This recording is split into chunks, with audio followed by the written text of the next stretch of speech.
Halo, apa kabar? Saatnya Anda menyimak berita Palembang bersama saya Freddy Cahya. Sejumlah berita menarik akan kami sajikan untuk Anda. Berikut 3 berita utama hari ini.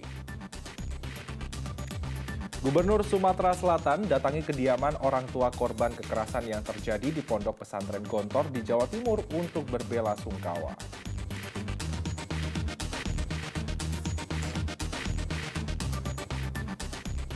Demi mendapatkan uang asuransi dan tidak bayar cicilan motor, seorang pria di Kabupaten Banyuasin berpura-pura jadi korban begal.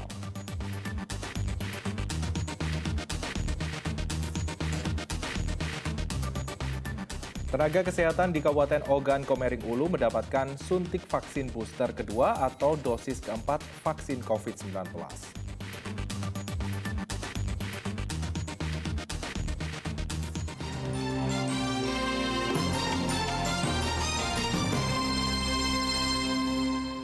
Kita ke informasi utama, Gubernur Sumatera Selatan datangi kediaman orang tua korban kekerasan yang terjadi di Pondok Pesantren Gontor di Jawa Timur.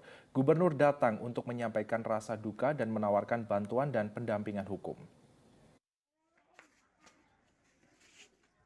Gubernur Sumatera Selatan Herman Deru mendatangi rumah orang tua santri Gontor Ponorogo, Jawa Timur yang tewas dengan kasus dugaan kekerasan di pondok pesantren. Rumah tersebut terletak di kawasan Lorong Sukarame, Kelurahan Kalidoni, Kota Palembang. Selain berbela sungkawa, Gubernur sekaligus menanyakan perkembangan kasus penyelidikan kepolisian yang saat ini masih dalam proses. Gubernur juga menawarkan bantuan dan pendampingan hukum. Herman Deru menyayangkan kasus kekerasan yang terjadi di lembaga pendidikan dan berharap pihak kepolisian menegakkan kebenaran atas kejadian ini. Saya berharap penegak hukum kepolisian untuk menegakkan kebenaran sehingga keluarganya tidak penasaran. Dan saya ingatkan supaya melarang ini ulah oknum, kita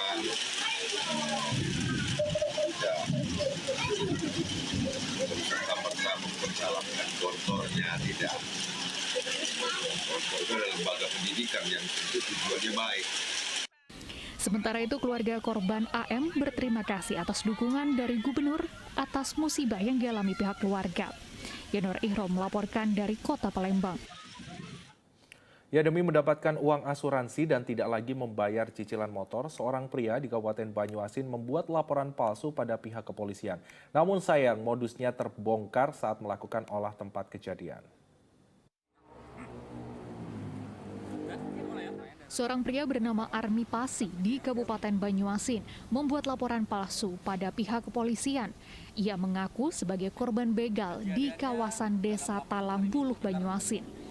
Kejadian tersebut berlangsung pada 16 Agustus 2022 lalu. Dari olah tempat kejadian perkara yang dilakukan petugas, terdapat kejanggalan, mengingat motor milik korban baru keluar dari showroom, dibeli secara kredit dan belum lunas. Dalam olah tempat kejadian perkara, terdapat fakta bahwa laporan korban palsu. Pelaku nekat berpura-pura menjadi korban begal karena motor sudah dijual oleh pelaku sendiri sebesar 3 juta rupiah. Rencananya dengan aksi pelaku, ia berharap mendapatkan asuransi dan tidak lagi membayar cicilan motor yang dijualnya. Warga Kecamatan Talang Kelapa ini pun diringkus tim Opsnal Reskrim Polsek Talang Kelapa, Banyuasin bersama barang bukti 1 unit sepeda motor. Tersangka mengatakan bahwa telah menjadi korban pembegalan sehingga motor yang masih kredit hilang. Nah, setelah kami melakukan olah TKP bersama tim booster kami, ngecek ternyata hasil olah TKP, kemudian menggali informasi dari sekitar TKP, ternyata apa yang disampaikan itu tidak ada. Setelah itu kami panggil yang bersangkutan, kami periksa kembali, hasilnya bahwa apa yang dilaporkan itu tidak pernah terjadi atau tidak ada. Bilang dibegal. Dibegal? Terus? Yang begal cak mana? Pakai arit. Pakai apa? Pakai arit. Yang jelas Saudara, pakai apa? Pakai arit. Pakai arit. Terus diapain kau? Udah dirampas sepeda motor ya, Pak. Terus? Di mana TKP-nya? Di Jalan Talang Buluh. Talang Buluh. Ngakunya kayak gitu kau waktu buat laporan pertama? Ya, Pak. Kenapa Terus? ada niatan gitu, Pak? Karena terbentur bayar kredit rumah. Atas perbuatannya, tersangka dijerat dengan pidana tentang memberikan keterangan palsu dengan ancaman pidana penjara maksimal 9 tahun, minimal 1 tahun 4 bulan. Yanuar Ihrom melaporkan dari Kabupaten Banyuasin. Ya, pelaku begal dengan modus berpura-pura tawuran digerebek polisi di rumahnya. Pelaku kerap mengancam korbannya dengan menggunakan senjata tajam. Laksanakan giat ke pelaku 365. Sejumlah petugas reskrim dari Polrestabes Palembang ini mendatangi rumah tersangka berinisial AD di kawasan Panca Usaha Seberang Ulu 1 Palembang. Tersangka AD yang berada di dalam rumah dengan mudah diringkus polisi tanpa melakukan perlawanan. Polisi yang melakukan penggeledahan menemukan barang bukti sebilah pedang yang disimpan di bawah kolong rumah. Tersangka AD adalah satu dari 15 pelaku pembegalan terhadap seorang pemuda bernama Aditya pada 10 September 2022 lalu. Modus yang mereka lakukan dengan berpura-pura tawuran dan menuding korban sebagai musuhnya. Di bawah ancaman senjata tajam, korban pun ketakutan. Para pelaku kemudian menendang dan merampas sepeda motor serta barang berharga milik korban. Kita berhasil karena rencananya mereka mau melakukan aksi, ada yang tawuran, ada yang mau begal juga.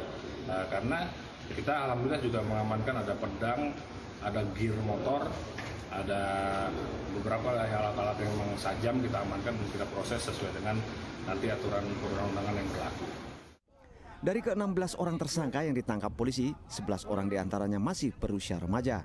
Sejumlah barang bukti seperti senjata tajam jenis pedang, gear yang telah dimodifikasi, dan 6 unit sepeda motor disita polisi. Jika terbukti bersalah, para pelaku akan dijerat pasal tentang pencurian disertai kekerasan, yang ancaman hukumannya paling lama 9 tahun penjara. Didi Irwansyah melaporkan dari Kota Palembang.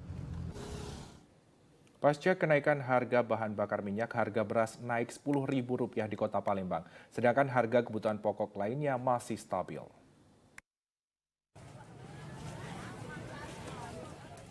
Naiknya harga bahan bakar minyak bersubsidi berimbas pada kenaikan harga beras. Di Pasar 10 Ulu Palembang, harga beras mengalami kenaikan harga rata-rata sebesar Rp10.000 per kilogram.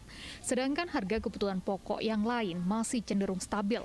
Untuk komoditi seperti sayur mayur, cabai, bawang, ayam potong, gula pasir, dan minyak goreng masih dipatok dengan harga lama. Bahkan telur ayam yang sempat menyentuh harga Rp32.000 per kilogram, kini justru berada pada harga Rp25.000 per kilogram. Selain itu, persediaan telur ayam pun berlimpah di tingkat pedagang. Barang-barang pokok yang lain seperti beras sudah naik ke 10.000. 10.000. Apa ini memang dampak dari BBM atau faktor lain? Mungkin ada kemungkinan dari faktor BBM, tapi untuk sementara ini memang stok beras itu agak menipis. Dari petaninya memang belum panen. Biasa biar masyarakat tuh bisa membantu. Pedagang berharap tidak ada lonjakan harga yang signifikan karena akan membuat daya beli masyarakat menurun dan berdampak terhadap berkurangnya pendapatan pedagang. Didi Irwansyah melaporkan dari Kota Palembang. Ratusan warga Kabupaten Ogan Komering Ulu menyerbu kantor pos Batu Raja untuk pencairan BLT subsidi BBM. Masing-masing penerima mendapatkan bantuan sebesar Rp500.000.